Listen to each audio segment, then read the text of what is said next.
orang yang mendapatkan hidayah dan orang yang kembali kepada Allah, yaitu orang yang beriman dan orang yang hatinya tenang karena zikir.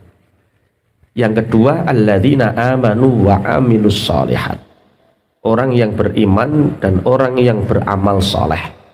Beramal soleh itu artinya melakukan kebaikan, banyak kebaikan.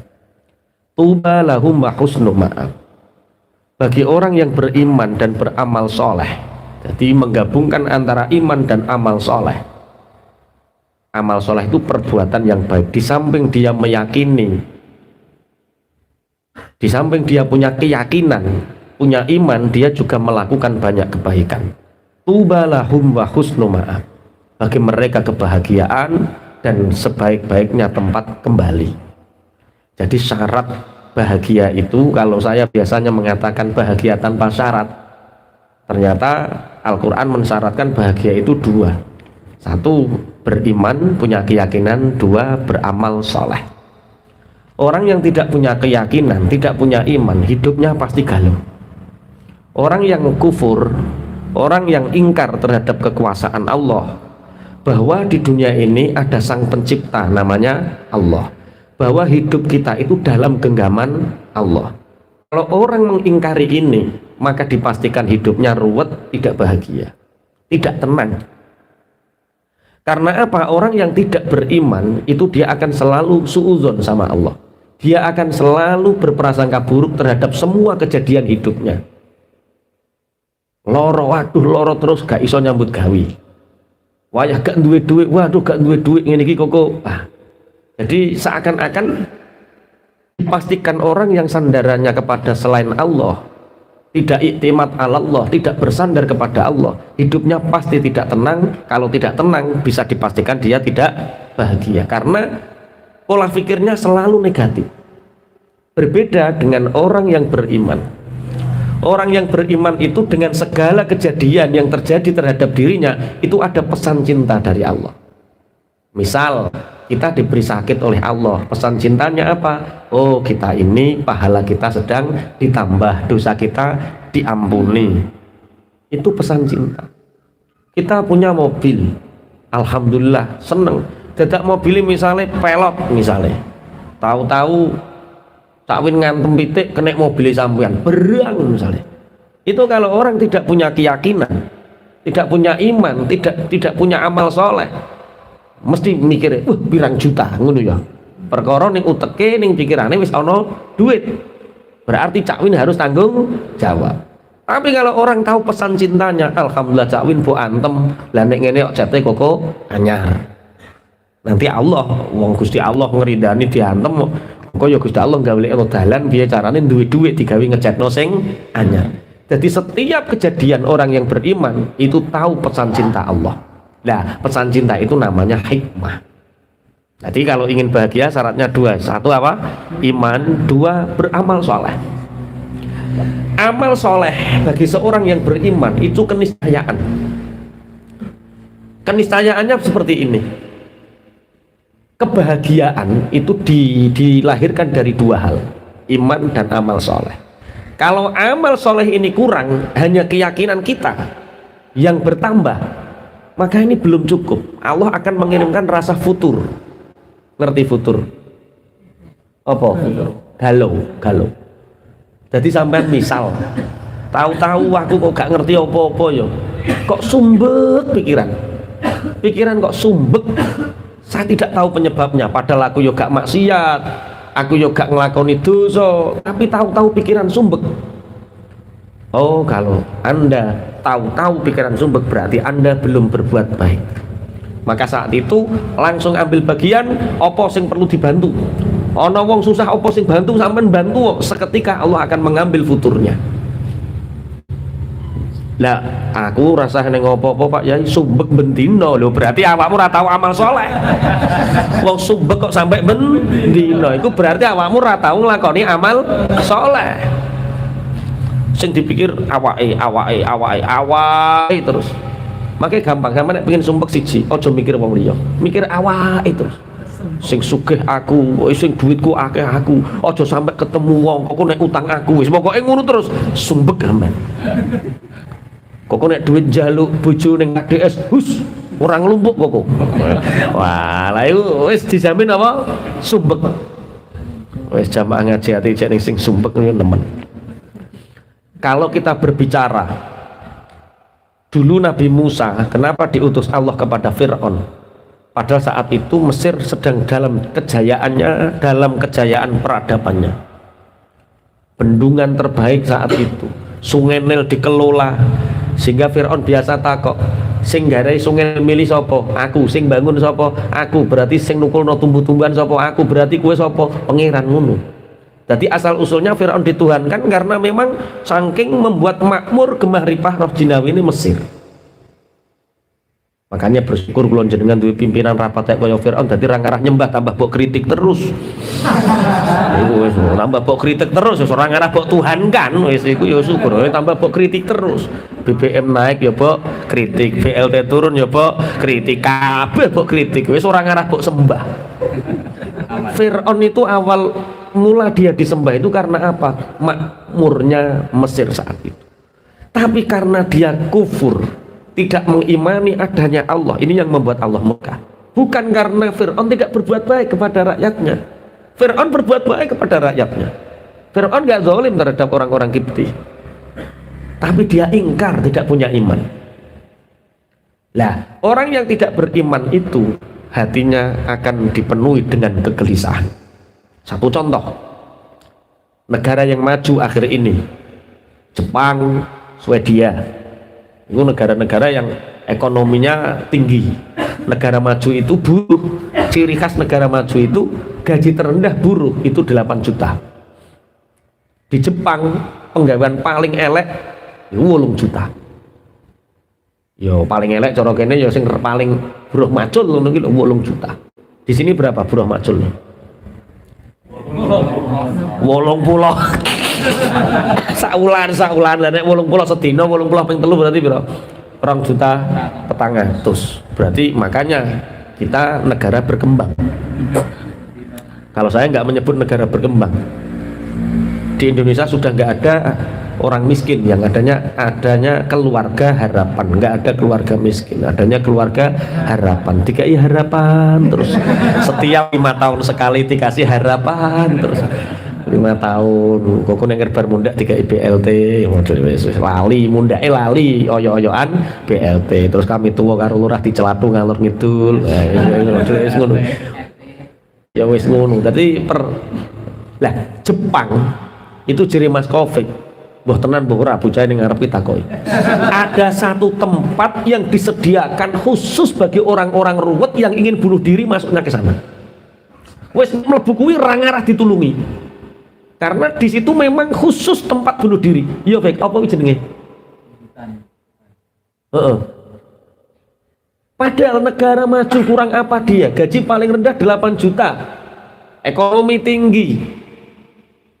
Kesibukan luar biasa. Tapi ternyata ada satu tempat yang disediakan pemerintah, timbang bunuh diri ngerepoti wong akeh, gak usah nyeblok komol, gak usah nyebrang kereta api, gak usah mlebu ning hutan nang ngendat ning ngono, selesai. Dan itu disediakan, difasilitasi. Saking aku sumpek, dan setiap tahun nambah begitu. Tiap tahun nambah, coba bayangkan. Berarti satu-satunya jalan untuk menuju bahagia itu iman dan amal soleh. Di Swedia sama, sampean bisa browsing, sampean bisa cari, bisa tanya orang-orang Eropa. Swedia itu kayak apa negaranya maju? Maju, bersih, ekonominya tinggi, aman. Ora kaya ning kene. Akeh pendekar kok ning kene, kok aman piye lah. Heeh. Wis aman sekali, aman.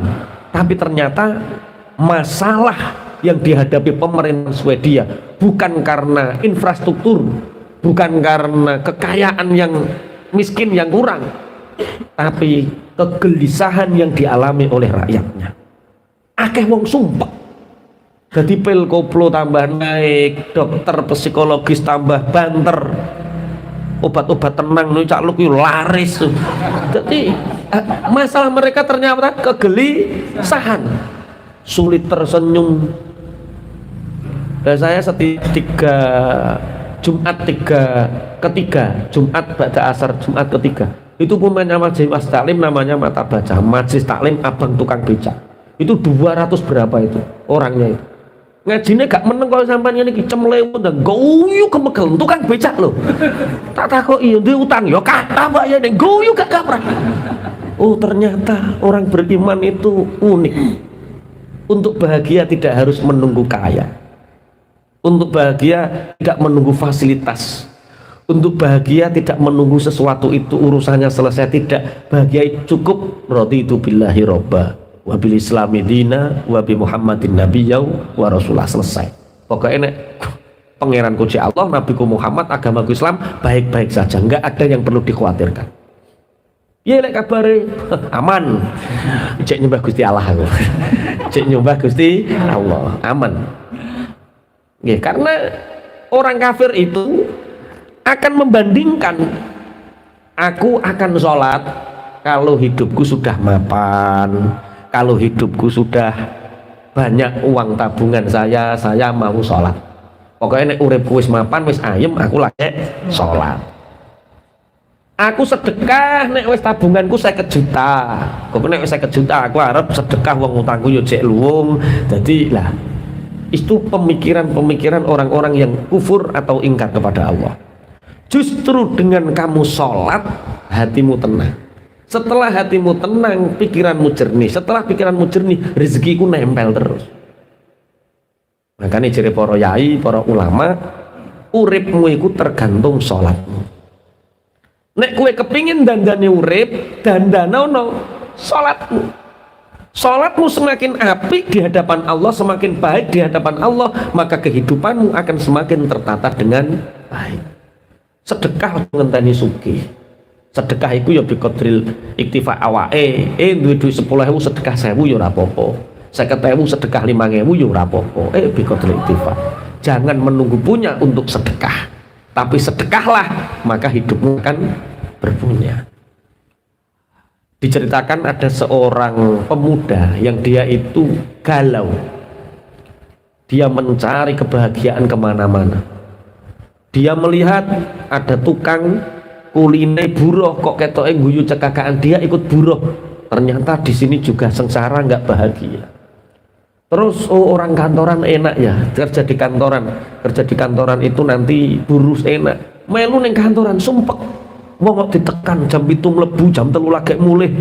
Wah, kemana pun dicari. Wah, sopir tayo cah karo cewek-cewek karo rondo-rondo. Misalnya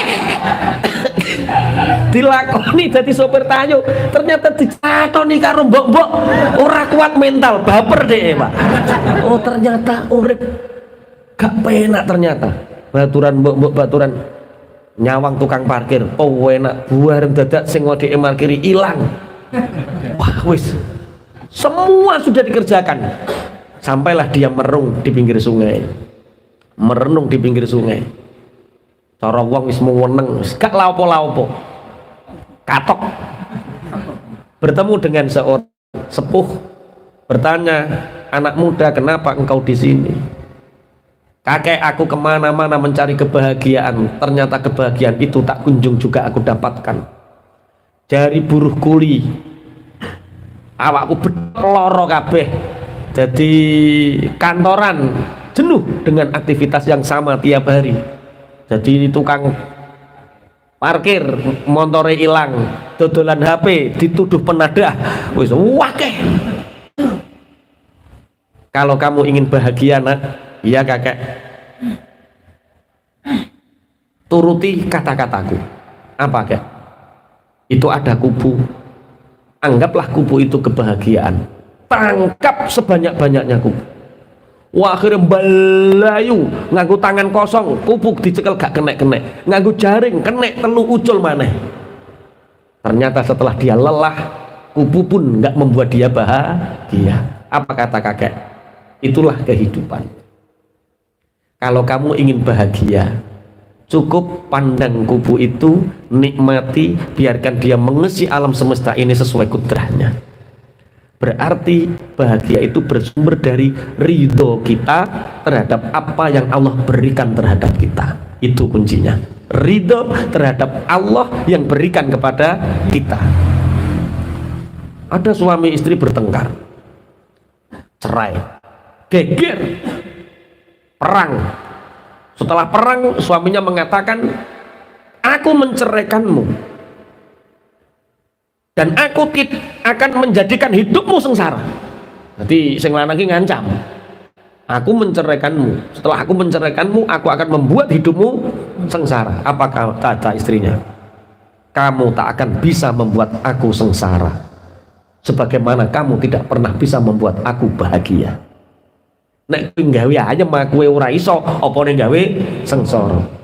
Karena yang punya hati ini adalah Allah. Yang menggenggam hati ini adalah Allah. Ketika hati ini bersandar kepada Allah dengan keadaan apapun, kondisi apapun, dijamin hatimu bahagia. Berarti intinya kapan kita bahagia?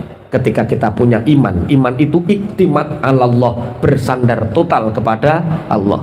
Yang kedua, di samping kita bersandar total kepada Allah, wa amilus shalihat, kita banyak berbuat baik untuk orang lain. Maksudnya mulane wawan tentang cerita jenengan mau takbir teng pundi nek wong medhit dirasani gak dosa.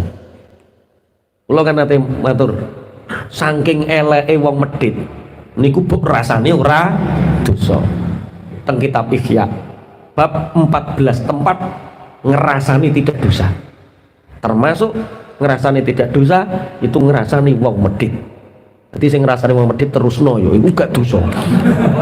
Saking eleke ora tau mikir wong liya, mikir awake dhewe. Wa amilus shalihat.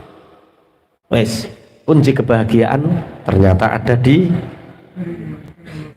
nggih, beriman dan amal soleh.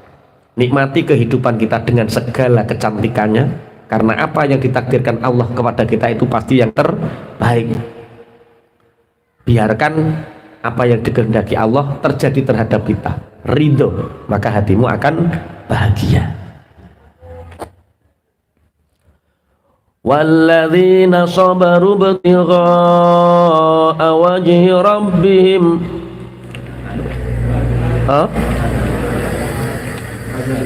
kadzalika kadzalika arsalnaka fi ummatin qad khalat min qabliha umamun litatlu 'alaihimul ladzi awhayna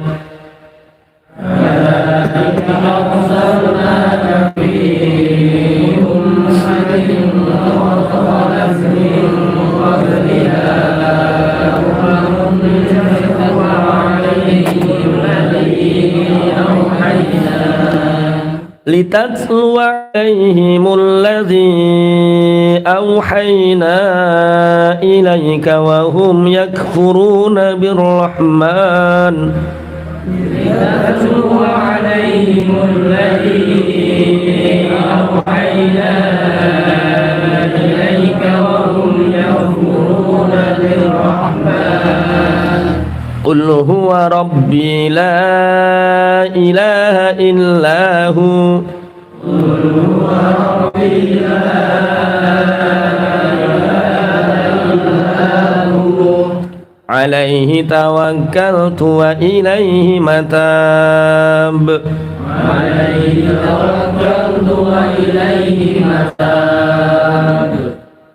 Kadzalika kaya oleh mengkono-mengkono ngutus ingsun, arsalna ngutus sapa ingsun ka ing sira Muhammad fi ummatin ing dalem umat qad khalat kang wis temen-temen kliwat mingko biha ing dalem sadurunge umat sapa umamun pira-pira umat litatluwa supaya yen to macaaken sapa sira alaihi ing atase umat alladzi ing perkara auhayna kang paring wahyu sapa ingsun ilaika maring sira wa hum hale utawi umat iku yakfuruna padha ngufuri sapa umat birrahmani kelawan zat kang welas asih. Kul dawa sapa sira Muhammad huwa utawi Allah iku Rabbi pangeran ingsun. La ilaha ora ana pangeran kang hak den sembah iku maujud illa huwa kejaba Allah Ar-Rahman. Alaihi ing atase Allah tawakkaltu pasrah sapa ingsun. wa ilaihi lan iku marang Allah matabi utawi bali ingsun. Masih menerangkan tentang ayat tentang iman dan amalus sholihat, iman dan amal soleh. Begitulah sebagaimana aku mengutus sebelum kamu utusan, aku mengutusmu Muhammad agar kamu membacakan ayat-ayat Al-Quran yang aku berikan wahyu kepadamu. Wahum yakfuruna birrahman, sedangkan mereka kufur terhadap Allah yang Rahman. Qul huwa rabbi la ilaha illahu, katakan Muhammad, Allah adalah Tuhanku. La ilaha illahu, tidak ada Tuhan selain Allah. Alaihi tawakkaltu, hanya kepada Allah aku berserah diri. Wa ilaihi matab, dan hanya kepada Allah tempat aku kembali. Jadi gandengane iman niku tawakal.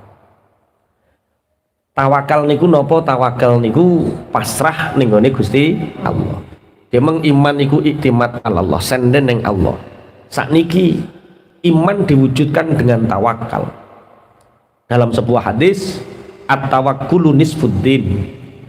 Tawakal pasrah iku dadi separone agama. Sekali lagi, tawakal itu harus bergandengan dengan amal soleh.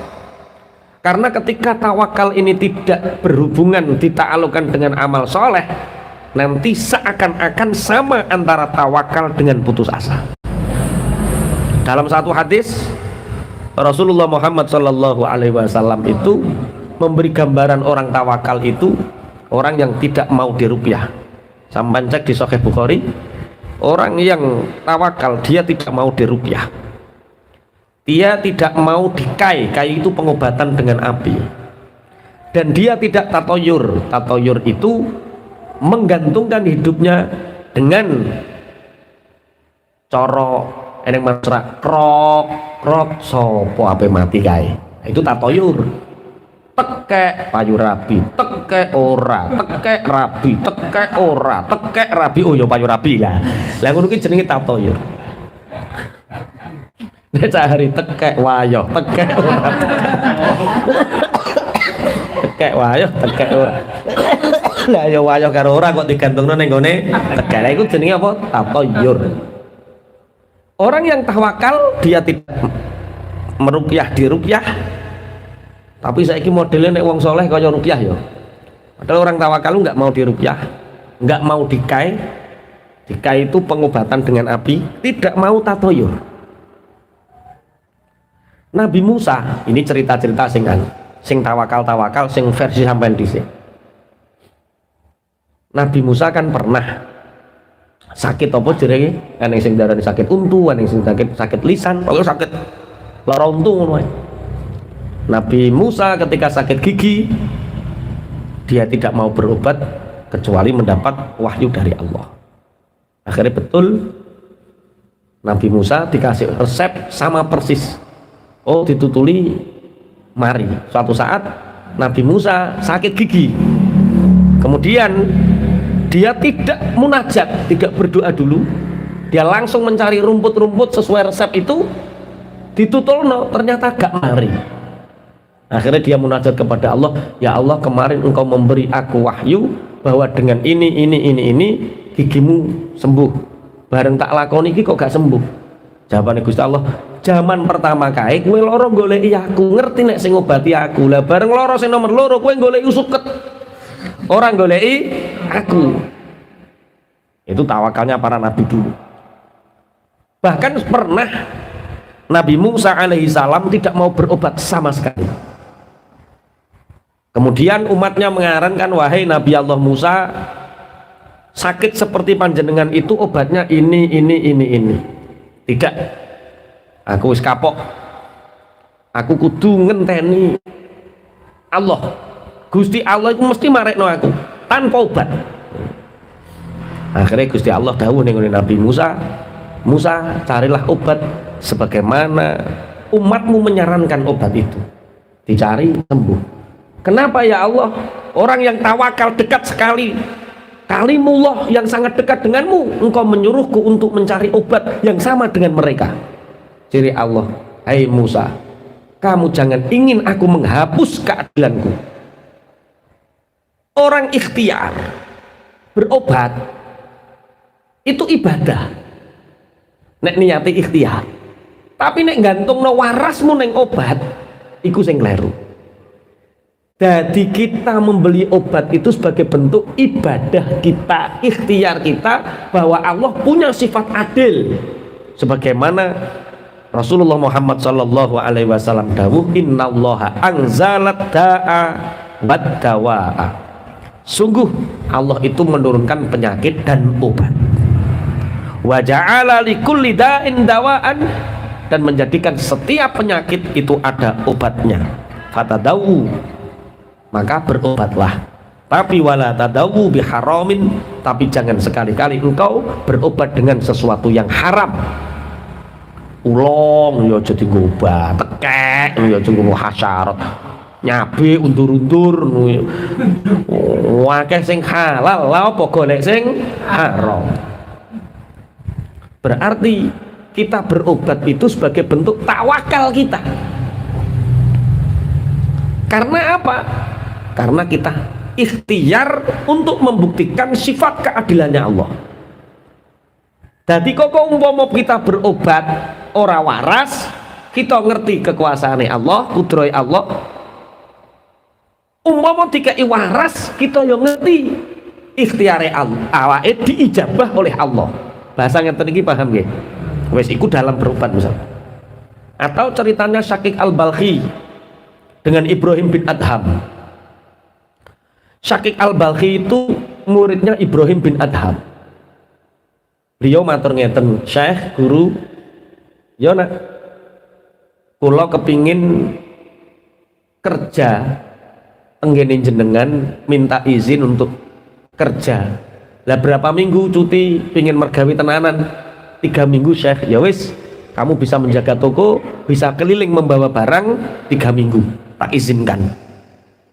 Dulu kan mondok seperti itu biasa, kalau nggak punya sangu langsung kerja, terus mondok maneh dinggo. Syakik Al-Balkhi niki izin kali Ibrahim bin Adham untuk kerja 3 minggu.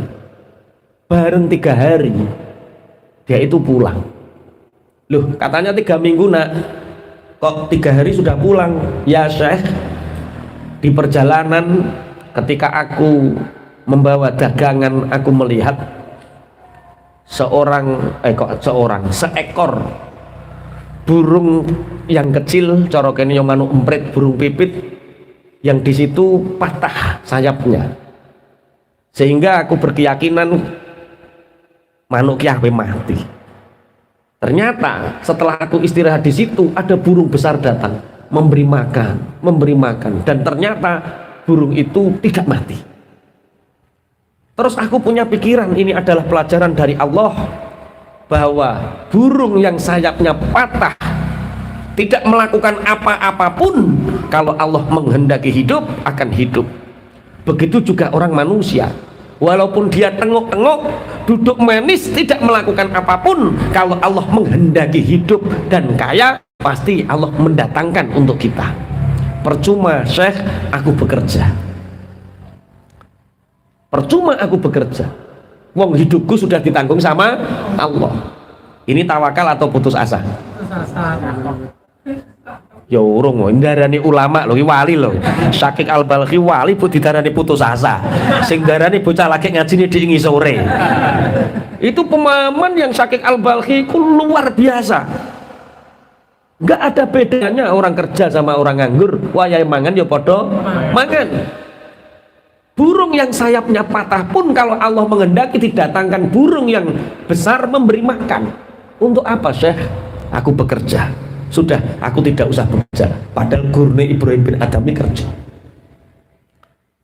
Akhirnya Ibrahim bin Adham mengatakan, ketika tawakal diartikan yang salah, maka di situ engkau telah memahami putus rantainya keadilan Allah. Maksudnya Syekh, bukankah lebih baik kita menjadi burung yang terbang dari atas, menolong burung yang sayapnya patah? Kenapa kamu ingin menjadi sayap yang patah? Kepingin dikei, tomak, diloloh. Kenapa kamu tidak ingin menjadi burung yang terbang ke sana kemari mencari dan menolong burung yang sayapnya patah? Ini yang disebut dengan amilus sholihat. Wes nggawa tasbih astagfirullah. Astagfirullah, astagfirullah. Gak dodolan es, tawakal. Astagfirullah, astagfirullah. Gunane apa? Wong aku bakulan es yo cek duwe utang. Ngene cekelan tasbih yo ora duwe utang. Astagfirullah, astagfirullah. Orang-orang yang seperti itu dia telah memutus tali keadilan Allah. Kenapa kamu tidak ingin menjadi burung yang mencari kemudian menolong burung yang sayapnya patah? Cek kurang percaya nih kamu. Menceritakan tentang Abu Umamah. Abu Umamah